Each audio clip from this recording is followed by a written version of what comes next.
Well, Mayor Eric Adams announced painful budget cuts to New York City services just last week. Critics say the cuts will have a devastating impact on hardworking New Yorkers with a smaller police force, reduced trash pickups, and cuts to the city's pre-K programs.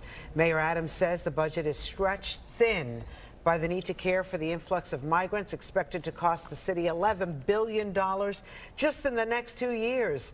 And all of this comes amid a federal investigation into his campaign fundraising. Joining us right now, his right-hand person, Ingrid Lewis-Martin, chief advisor to Mayor Adams.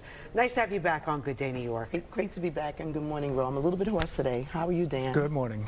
So, Ingrid, Yes. people are freaking out over the budget. And they're freaking out over many parts of the budget, including defunding the police. They're calling it a defunding the police. Even Cardi B is freaking out about crime. Now, you know, I've been looking at the former police commissioner, Bill Bratton. He said, you're ignoring history. The last time the NYPD was reduced so drastically, it was a disaster for New York City.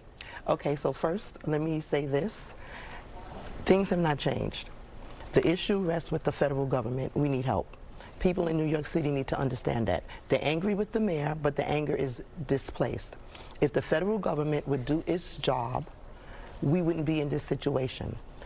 In terms of the police department, we are not getting rid of police officers. We are simply not adding any additional classes. But you're at the lowest time. you've ever been in New York City. And we have already. the best police department. They say they're stretched thin. We have the best police department in the world, and we feel confident that the New York City Police Department will be effective in doing its job. But again, we need help.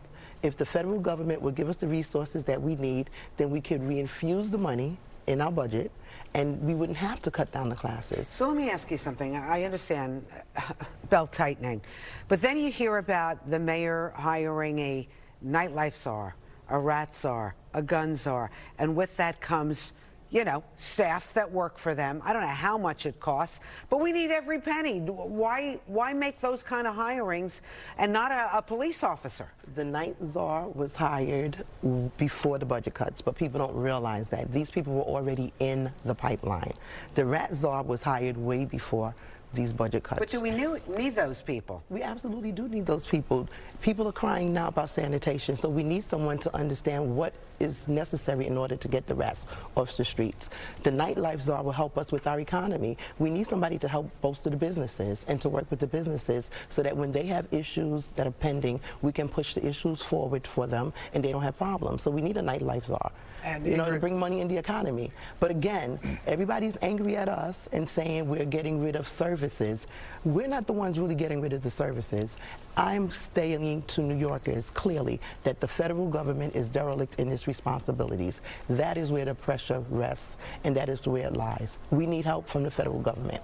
We need the executive branch to send us financial resources. We need Congress and the Senate to go to Washington, D.C. and to sit down and figure out a real strategic initiative and plan for our immigration policy. And New York City is not the only city that's faced with this, so we need help. Ingrid, there's any number of items on the list here. The NYPD, education, library, sanitation, all facing these cuts. There are critics who will say, look, the city had its arms wide open for the migrants. It was a moral obligation, is what the mayor said.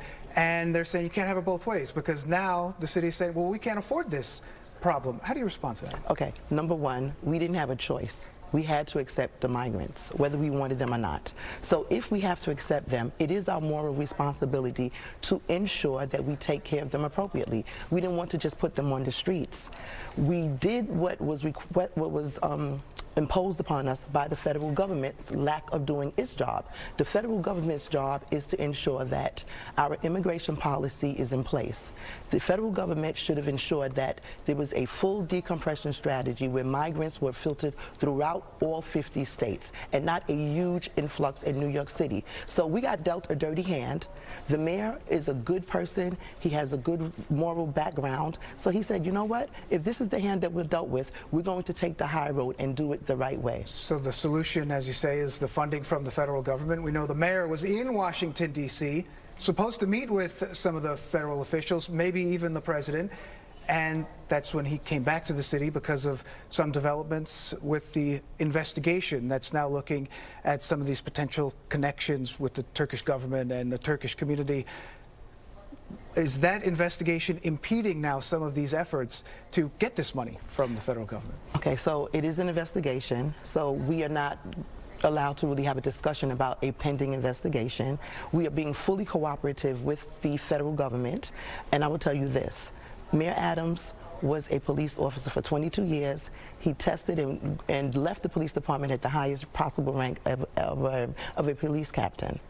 We believe in Mayor Adams' ability to manage the city and to move it forward. You think the Biden administration is coming after the mayor because of the position that he's taken on? I have no idea. We can't speculate on that. The only thing we know is that we need help from the Biden administration.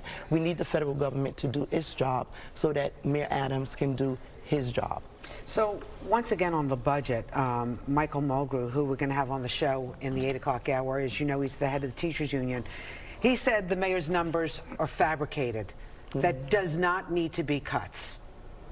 Okay, that's what Michael Mulgrew says, but Jacques Jihad, who is our fiscal guru, who ensured that this city maintained a AA bond rating, told us that the budget does have to be cut. And he outlined to us why it needed to be cut. And it all goes back to the migrants. Well, let me ask you something. Why do we pay the most to house the migrants? I mean, you look at what LA, does, and Chicago.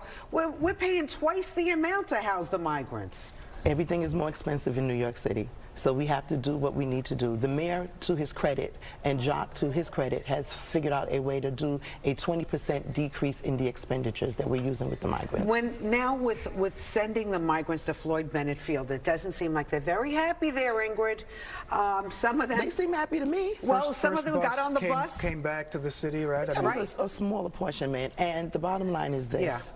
The federal government is making us pay to actually use Floyd Bennett Field.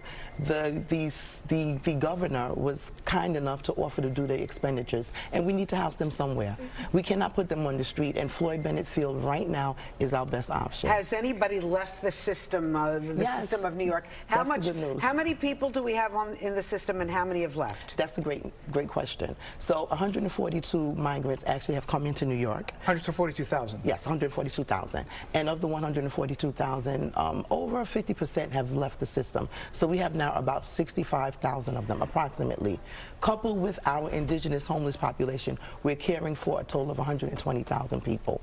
The other good news is that some people received the 30 to 60-day notices, and 75% of those people did not come back into our system. So that lends to the number that I gave it to you. And Ingrid, there maybe is a public perception as well to what's going on, and we saw that play out with Cardi B, who made a whole long video pushing back on the mayor, saying things are out of control, and she, even though she was blaming the federal government, there is the appearance that there may be some issues with the mayor and some of the things that the proposals are. How do you push back against that public narrative that things are getting out of control? Well, I listened to what Cardi B had to say, and I actually thank her for her insight. She actually realizes that the problem rests with the federal government. We were dumped a pile on, and the mayor, to his credit and to our team's credit, Ann Isom, one of our deputy mayors, and Camille Josie Volek, who is our chief of staff, they're handling this situation admirably. And we did the absolute best that we can. The federal government, I cannot say this enough, and we are not trying to cast aspersions, we're not trying to point fingers, we are telling the truth. We need financial resources. The governor, to her credit, has been helpful. Yeah, she said she's going to give you some more money, right? She can do more. Money is great, but she can also open up state. You know, we can use the space upstate. And to bring the migrants up there. Yes, and but she's not doing that so far. No, and it could be an economic boom for upstate. Further, she can speak with the President of the United States and say, look, this is a state of emergency for New York City, and we need you to declare it as such. If the feds would declare New York as a state of emergency, we would get a bunch of resources that's commensurate with it.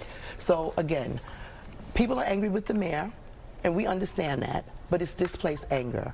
People need to understand that the federal government is completely derelict and has abdicated its responsibility to financially take care of New York City, and it's reprehensible. Ingrid Lewis-Martin, Chief Advisor to Mayor Adams, thank you so much for coming on Good Day New York. Thank you for having me.